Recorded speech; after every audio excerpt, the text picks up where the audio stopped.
शाहरुख खान का चरित्र क्या है? चरित्र ही नहीं उसका, निरंतर उसके रुख देशद्रोही रहे हैं। और आप बांग्लादेश के क्रिकेटर को ले आए, इससे पहले तो मुझे उससे कोई प्रॉब्लम नहीं। आप क्यों ले आए भाई? आपने अपनी टीम में क्यों रखा? इतना बड़ा पैसा दे रहे हैं, अगर उस पैसे का 1% भी उस जगह चला गया जहां इससे एक हिंदू मर गया, क्या केकेआर मैनेजमेंट ये लिख के देगा कि उसका जिम्मेदार हम है? नमस्कार, आप देख रहे हैं बदकही चौक और मैं हूं आपके साथ गरिमा। दोस्तों, आईपीएल जैसे क्रिकेट के सबसे बड़े मंच से इस वक्त सिर्फ खेल की नहीं बल्कि राजनीति, धर्म, राष्ट्रवाद की एक बहुत बड़ी बहस देश के सामने आ खड़ी हो गई। कोलकाता नाइट राइडर यानी कि केकेआर की टीम, उसके मालिक बॉलीवुड सुपरस्टार शाहरुख खान और बांग्लादेशी क्रिकेटर मुस्तफिजुर रहमान, इन तीनों नामों ने मिलकर के ऐसा विवाद खड़ा कर दिया है जिसने खेल की सीमा लांघकर देश की सियासत, सामाजिक सोच और धार्मिक संवेदनाओं तक को हिलाकर रख दिया। दोस्तों, मामला तब शुरू हुआ जब आईपीएल ऑक्शन में शाहरुख खान की टीम यानी कि केकेआर ने बांग्लादेशी तेज गेंदबाज मुस्तफिजुर रहमान को 9 करोड़ 20 लाख रुपए की भारी भरकम रकम में खरीद लिया। आईपीएल में विदेशी खिलाड़ियों का खेलना कोई नई बात नहीं है। इससे पहले भी Australia, England, south Africa, West Indies और अफगानिस्तान तक के खिलाड़ी इस लीग का हिस्सा बन चुके, लेकिन इस बार मुद्दा सिर्फ क्रिकेट का नहीं रहा है। इस बार सवाल बांग्लादेश में हिंदुओं पर हो रहे कथित अत्याचार से जुड़ा हुआ है और ये मामला खेल के मैदान से निकल करके भावनाओं, आस्था और राष्ट्रवाद की आग में झुलसने लगा। दोस्तों, बीते कुछ वर्षों से बांग्लादेश में हिंदू अल्पसंख्यकों को लेकर के लगातार चिंताजनक खबरें हमारे सामने आती रही।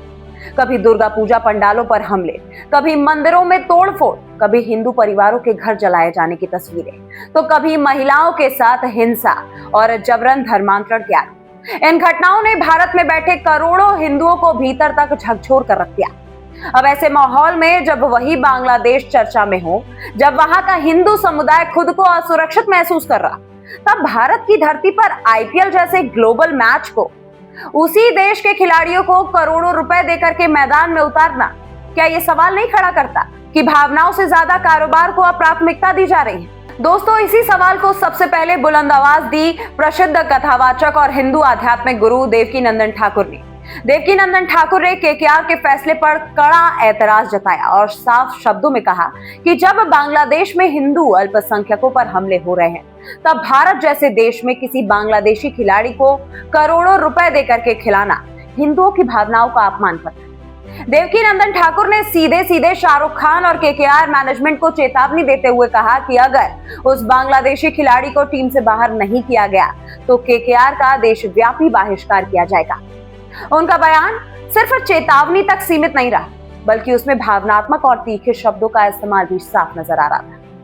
अब जरा आप ये देवकीनंदन ठाकुर का बयान सुन लीजिए। शाहरुख खान से मिला नहीं, मैं कभी जानता नहीं, देखा है, पोस्टर है कि हाँ कोई एक्टर है, मुझे इससे ज्यादा उससे कोई लेना देना नहीं। मैं अपने फील्ड में रहता हूं, मैं अपना काम करता हूं, मैं फिल्म नहीं देखता, मैं ऐसे काम नहीं करता जिससे दुनिया के चरित्र खराब हो, ठीक है? तो उससे तो मेरा कोई पर्सनल दोस्त, जाति दुश्मनी तो है नहीं, मेरा उससे कोई प्रॉब्लम ही नहीं।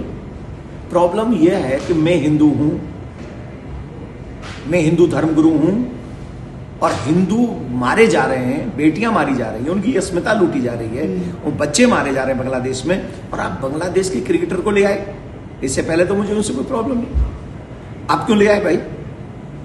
आपने अपनी टीम में क्यों रखा? इतना बड़ा पैसा दे रहे हैं, अगर उस पैसे का 1% भी उस जगह चला गया जहां इससे एक हिंदू मर गया, क्या केकेआर मैनेजमेंट ये लिख के देगा कि उसका जिम्मेदार हम है? हमें भी उसकी सजा मिलनी चाहिए, हमें भी मर्डर की लिस्ट में लिखना चाहिए, हमारा नाम आना चाहिए। लिख के देगा? नहीं देगा ना। तो इजी आपके लिए वे है, रास्ता है कि आप यहां से उसको निकालिए, कहिए आई एम सॉरी, हम आपको टीम में नहीं रख सकते। आपका विरोध हमारे देश में हो रहा है, और हो रहा है, उस क्रिकेटर का ही नहीं हो रहा है। मैंने तो कहा है हिंदुस्तानियों से, सनातनियों से, एक भी बांग्लादेशी को अपने यहां पर काम मत दो, चाहे वो कोई भी हो, उन सबको अपने यहां से निकाल दो। मैंने सबके लिए बोला। बांग्लादेशी क्रिकेट चाहिए, हमसे बात करें ना, केकेआर मैनेजमेंट हमसे बात करे, उससे अच्छा बॉलर दे दें, ऑलराउंडर दे दें, हिंदू दे दें, ऐसे ऐसे हिंदू दे दें कि मतलब मालिक आके खेलने लग जाए तो एक बॉल ना खेले उन पे। दोस्तों, देवकीनंदन ठाकुर यही नहीं रुके, उन्होंने बीसीसीआई से भी सवाल किया कि आखिर किसी बांग्लादेशी क्रिकेटर को आईपीएल में शामिल करने की अनुमति क्यों दी। उनका जो तर्क था वो ये था कि जब बाकी टीमों ने उस खिलाड़ी को नहीं खरीदा तो केकेआर ने आखिर क्यों खरीद लिया। क्या केकेआर मैनेजमेंट को बांग्लादेश में हो रही घटनाओं की जानकारी नहीं थी? देवकीनंदन ठाकुर ने भावनात्मक अंदाज में ये भी कहा कि जो 9 करोड़ 20 लाख रुपए इस खिलाड़ी को दिए जा रहे हैं, उस पैसे का इस्तेमाल कहीं ना कहीं बांग्लादेश में हिंदुओं के खिलाफ हिंसा में भी हो सकता है। उन्होंने सवाल उठाया कि अगर एक भी हिंदू को नुकसान होता है, क्या उसकी जिम्मेदारी केकेआर मैनेजमेंट ले लेगा? दोस्तों, ये बयान सामने आते ही सोशल मीडिया पर बहस छिड़ गई। कुछ लोग देवकीनंदन ठाकुर का समर्थन करते नजर आए और बोले कि ये हिंदुओं की पीड़ा की आवाज है, तो वहीं कई लोगों ने इस खेल को राजनीति और धर्म से जोड़ने की कोशिश बता दी। लेकिन मामला यही नहीं रुका दोस्तों, इस विवाद में एक और बड़ा नाम जुड़ गया है। जी हाँ, इसमें एक और बयान शामिल हो गया है। ये बयान है जगत गुरु स्वामी रामभद्राचार्य जी का। जगत गुरु रामभद्राचार्य जी ने भी शाहरुख खान पर तीखा हमला बोला और उनके इरादों पर सवाल खड़े कर दिए। अब जरा ये जगत गुरु स्वामी रामभद्राचार्य का आप बयान भी सुन ही लीजिए। बोलना बेटा, बहुत वहां के लोगों को भी समझना चाहिए और सरकार को भी। हिंदुओं के सहयोग से ही बांग्लादेश बना था, और बांग्लादेश पर अत्याचार यदि होगा तो हम तो नहीं सहन करेंगे। सरकार को नहीं सहन करना चाहिए और आक्रामक रुख अपनाना होगा। वहीं देश के जो हीरो हैं शाहरुख खान, फिल्म अभिनेता, वो बांग्लादेश के क्रिकेट प्लेयर को भारत में खिलाना चाहते हैं। दुर्भाग्यपूर्ण है, वो तो करेंगे ही। कोई हीरो नहीं है। शाहरुख खान का जो चरित्र रहा है हमेशा पाकिस्तान और वो बांग्लादेश, तो निरंतर, शाहरुख खान का चरित्र क्या है? चरित्र ही नहीं उसका। निरंतर उसके रुख देशद्रोही रहे हैं।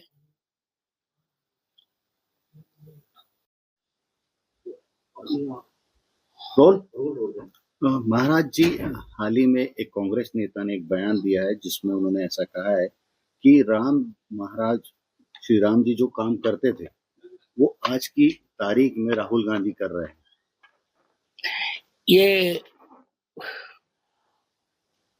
केवल उसकी चाटुकारिता है और वह व्यक्ति राम जी को जान नहीं पाया। श्री राम और राहुल का अंतर, श्री राम और राहुल की तुलना कैसी? किसी भी मायने में तुलना नहीं हो सकती। वही तो हाल है जो मंदोदरी कही थी, तुम ही रघुपति अंतर कैसा, खल खद्योत दिन करें जैसा। जिसे जुगनू और सूर्य नारायण के अंतर की तुलना की जाए। उनका कहना ऐसा भी था कि राम जी जो थे वो दलित दुबलों के काम करते तो थे। राम तो क्या राहुल कौन सा दलित दुबलों का काम कर रहे हैं? दोस्तों, जगत गुरु रामभद्राचार्य के बयान ने इस विवाद को और ज्यादा तीखा बना दिया। अब ये सिर्फ क्रिकेट या केकेआर का मामला नहीं रहा, अब ये राष्ट्रभक्ति, धर्म संवेदनशीलता और नैतिक जिम्मेदारी की बहस बन चुका था। इसके बाद विवाद में एंट्री हुई भारतीय जनता पार्टी के नेताओं की। बीजेपी के नेताओं ने शाहरुख खान पर सबसे तीखा हमला बोला।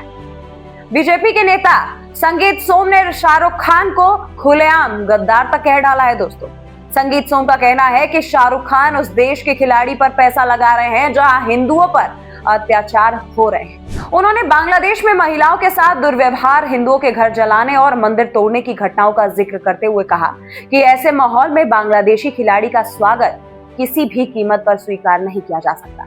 संगीत सोम यही नहीं रुके दोस्तों, उन्होंने आगे कहा कि वे मुस्तफिजुर रहमान को भारत में खेलने नहीं देंगे और एयरपोर्ट से बाहर कदम भी नहीं रखने देंगे। ये जो बयान है वो जैसे ही सामने आता है पूरे राजनीतिक हलकों में हड़कंप मच जाता है। दोस्तों, अब जरा आप इस पर पूरे विवाद के सबसे संवेदनशील और सबसे अहम पहलू पर आते हैं। अब हम बात कर देते हैं सबसे इंपॉर्टेंट पहलू की। सवाल सिर्फ इतना नहीं है कि केकेआर ने एक बांग्लादेशी खिलाड़ी को खरीदा या नहीं। सवाल यह है कि जिस बांग्लादेश से लगातार हिंदुओं पर हमले और जबरन धर्मांतरण, मंदिरों पर हमले और महिलाओं के साथ हिंसा की खबरें आती रही, उसी देश के खिलाड़ी को भारत में सबसे बड़े क्रिकेट मंच पर खेलते देखना क्या एक नैतिक तौर पर सही लगे? दोस्तों, बीते कुछ सालों में बांग्लादेश से कई ऐसी तस्वीरें और रिपोर्ट सामने आई हैं जहां हिंदू परिवारों के घर जलाए गए, मूर्तियां तोड़ी गई, दुर्गा पूजा पंडालों पर हमले हुए और महिलाओं को निशाना बनाया गया। इन घटनाओं को लेकर के भारत में कई बार चिंता जताई गई, सड़क से संसद तक आवाज उठाई गई, लेकिन जमीनी हकीकत यह है कि बांग्लादेश में हिंदू अल्पसंख्यकों की सुरक्षा आज भी एक बड़ा सवाल बना हुआ है। अब ऐसे माहौल में जब वहां हिंदू समुदाय डर के साए में जी रहा है, तब भारत की धरती पर आईपीएल जैसे मंच पर उसी देश के खिलाड़ी को करोड़ों रुपए देकर के मैदान में उतारना क्या ये संदेश नहीं दे देता कि भावनाओं से ज्यादा कारोबार मायने रखने लगा है? दोस्तों, संत समाज का ये जो तर्क है वो बेहद साफ है। वे यही नहीं कह रहे हैं कि खिलाड़ी ने खुद हिंसा की है, लेकिन वो ये जरूर कह रहे हैं, जब किसी देश की पहचान लगातार हिंदू विरोधी घटनाओं से जुड़ रही हो, तो देश की प्रतिनिधि को भारत में सम्मान और मंच देना हिंदुओं के जख्मों पर नमक छिड़कने जैसा है। यही वजह है कि इस विवाद में सिर्फ शाहरुख खान ही नहीं, पूरे केकेआर मैनेजमेंट पर सवालों के घेरे में है। सवाल यह है कि क्या केकेआर ने सिर्फ क्रिकेटिंग स्किल देखी या फिर उन्होंने जानबूझकर सामाजिक और धार्मिक हालात से आंखें मूंद लिया? दोस्तों, दूसरी तरफ कांग्रेस पार्टी इस पूरे मामले में शाहरुख खान के बचाव में उतर आई है। कांग्रेस नेताओं का यह कहना है कि आईपीएल को राजनीति और धर्म से दूर रखना चाहिए। उनका यह तर्क है कि मुस्तफिजुर रहमान एक खिलाड़ी हैं, ना कि किसी सरकार या हिंसा के प्रतिनिधि। कांग्रेस का ये बयान है दोस्तों, उनका ये कहना है कि अगर हर खिलाड़ी को उसके देश की राजनीति से जोड़कर देखा जाएगा तो फिर अंतर्राष्ट्रीय खेल और वैश्विक मंचों का कोई भी मतलब नहीं रह जाएगा। दोस्तों, इस पूरे विवाद में शाहरुख खान और केकेआर मैनेजमेंट की तरफ से अब तक कोई भी आधिकारिक बयान सामने नहीं आया है।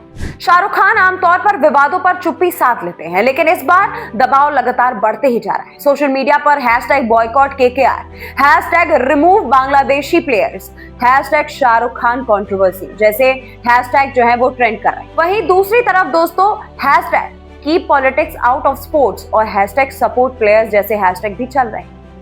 दोस्तों, बड़ा सवाल यही है कि क्या किसी खिलाड़ी को उसके देश की राजनीति या सामाजिक स्थिति के आधार पर दंडित किया जाना चाहिए? क्या एक क्रिकेटर को उस हिंसा का जिम्मेदार ठहराना सही होगा दोस्तों, जिसका उसने कोई हिस्सा भी ना हो? लेकिन साथ ही ये सवाल भी अब खड़ा होने लगा है दोस्तों, और ये सवाल भी उतना ही बड़ा है कि क्या करोड़ों भारतीय हिंदुओं की भावनाओं को नजरअंदाज किया जा सकता है? जब आस्था, पहचान और सुरक्षा का सवाल उठने लगता है दोस्तों, तो भावनाएं तर्क से ज्यादा भारी पड़ जाती है। देवकीनंदन ठाकुर ये बात साफ कह चुके हैं कि अभी भी गलती सुधारने का वक्त है। उनका ये कहना है कि या तो मुस्तफिजुर रहमान आईपीएल में नहीं खेलेंगे या फिर केकेआर की पूरी टीम को इसका खामियाजा भुगतना पड़ेगा। दोस्तों, ये जो विवाद है वो आने वाले दिनों में और बड़ा हो सकता है। बीसीसीआई की भूमिका पर भी सवाल उठ रहे हैं। क्या बोर्ड इस मुद्दे पर कोई भी कदम उठाएगा या इसे पूरी तरह फ्रेंचाइजी की निजी फैसला मान करके किनारे हो जाएगा? आईपीएल सिर्फ क्रिकेट नहीं है दोस्तों, ये अरबों रुपए का कारोबार है। ये करोड़ों लोगों की भावनाओं से जुड़ा हुआ मंच है, और जब भावनाएं आहत होती हैं, जब भावनाओं को ठेस पहुंचती है, तो मामला सिर्फ खेल तक सीमित नहीं रह जाता। अब देखने वाली बात यह होगी कि शाहरुख खान और केकेआर मैनेजमेंट इस पूरे दबाव के आगे झुकते हैं या अपने फैसले पर कायम रहते हैं। क्या मुस्तफिजुर रहमान आईपीएल के मैदान पर उतर पाएंगे या विवाद उनके खेलने से पहले ही कोई बड़ा मोड़ लेकर के आ जाएगा? दोस्तों, बदकही चौक पर हम यही सवाल आपसे भी पूछ रहे हैं। क्या आपको लगता है कि क्या वाकई खेल को पूरी तरह राजनीति और धर्म से अलग रखना चाहिए, या फिर जब बात देश, आस्था और भावनाओं की हो तो खेल भी सवालों के घेरे में आना चाहिए? आप अपनी राय को कमेंट में जरूर बताइए। मिलती हूं मैं आपसे अगले वीडियो में, तब तक के लिए नमस्कार। This video is sponsored by Ram Group of Companies, co-sponsored by Nature House and Bhaiya Ji Silver Coated Ilachi.